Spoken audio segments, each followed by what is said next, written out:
Hello बच्चों, आप सभी लोग का स्वागत है। और हम बताने वाले हैं क्लास 10th का पॉलिटिकल का ऑब्जेक्टिव जो बोर्ड एग्जाम में पूछा गया है। तो चलते हम अपनी ऑब्जेक्टिव की ओर।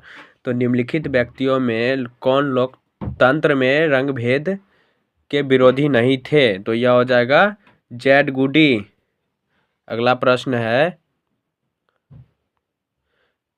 2 नंबर प्रश्न है कि भारत में कहाँ औरतों के लिए आरक्षण की व्यवस्था है?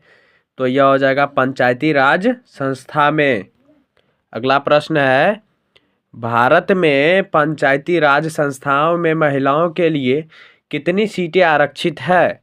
तो यह हो जाएगा 33%। अगला प्रश्न है, भारत में किस तरह के लोकतंत्र की व्यवस्था की गई है? तो यह हो जाएगा अप्रत्यक्ष। अगला प्रश्न है कि भारत संविधान के बारे में इनमें कौन सा कथन सही है? तो यह हो जाएगा यह धर्म के आधार पर भेदभाव की मनाही करता है। तो धर्म के आधार पर भेदभाव की मनाही करता है। अगला प्रश्न है, जाति पर आधारित विभाजन निम्नलिखित देशों में से किस एक देश में है? तो यह हो जाएगा भारत में। अगला प्रश्न है, श्रम के लैंगिक विभाजन के परिणाम निम्नलिखित में से क्या हुआ? तो यह हो जाएगा स्त्रियों चार दीवारियों में सिमट कर ही रह गई।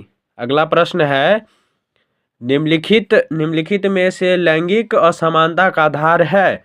तो यह हो जाएगा दोनों के बारे में प्रचलित रूढ़ छवियों और सामाजिक भूमिका रही है। अगला प्रश्न है, सामाजिक विभाजनों को संभालने के संदर्भ में इनमें से कौन सा बयान लोकतांत्रिक व्यवस्था पर लागू नहीं होता है? तो यह हो जाएगा लोकतंत्र सामाजिक विभाजन के आधार पर सामाजिक विखंडन की ओर ले जाता है।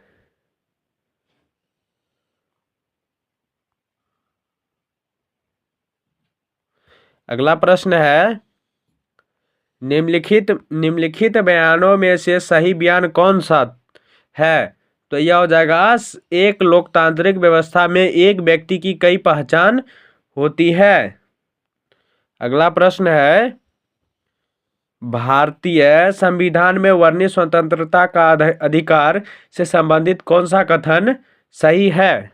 तो यह हो जाएगा संविधान के अनुच्छेद 19 में देश के सभी नागरिकों को स्वतंत्रता का मूल अधिकार दिया गया है।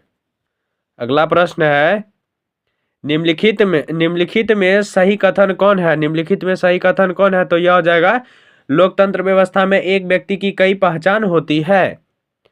अगला प्रश्न है, निम्नलिखित में किस देश को धार्मिक और जातीय आधार पर विखंडन का सामना करना पड़ता है? तो यह हो जाएगा युगोस्लाविया। अगला प्रश्न है, श्रीलंका में सत्ता में भागीदारी के संदर्भ में सही कथन क्या है? तो यह हो जाएगा सरकार की नीतियों द्वारा सहेली भाषा बहुसंख्यकों का प्रभुत्व बनाए रखने का प्रयास। अगला प्रश्न है, धर्म को समुदाय का प्रमुख आधार मानने वाला व्यक्ति क्या कहलाता है? तो यह हो जाएगा सांप्रदायिक। अगला प्रश्न है, इंग्लैंड में महिलाओं को वयस्क मताधिकार किस वर्ष प्राप्त हुआ? तो यह हो जाएगा 1918 में। अगला प्रश्न है, 15वीं लोकसभा में महिलाओं की कितनी भागीदारी थी? तो यह हो जाएगा 10.68%।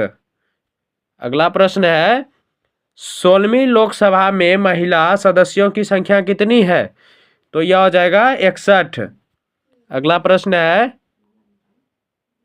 अधिकारी और अवसरों के मामले में महिला को विशेष प्रश्न देने वाला व्यक्ति क्या कहलाता है? तो यह हो जाएगा नारीवादी। अगला प्रश्न है, 2001 की जनगणना के अनुसार भारत में कितने प्रतिशत महिलाएं साक्षर है? तो यह हो जाएगा 65.5%।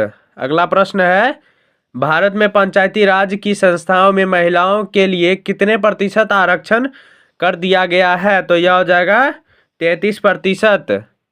अगला प्रश्न है, एक आदमी अपना सब कुछ छोड़ सकता है परंतु वह जाति व्यवस्था में अपने विश्वास की तिलांजलि नहीं दे सकता, यह कथन है। तो यह हो जाएगा जगजीवन राम की। अगला प्रश्न है, बांग्लादेश का उदय कब हुआ? बांग्लादेश का उदय कब हुआ? तो यह हो जाएगा 1971 ईस्वी में। अगला प्रश्न है, बिहार पंचायत राज अधिनियम 2006 में पंचायती संस्थाओं में महिलाओं के लिए कितने प्रतिशत आरक्षण की व्यवस्था थी? तो यह हो जाएगा 50%। अगला प्रश्न है कि अंतर्राष्ट्रीय महिला वर्ष घोषित किया गया है? तो यह हो जाएगा 1975 में।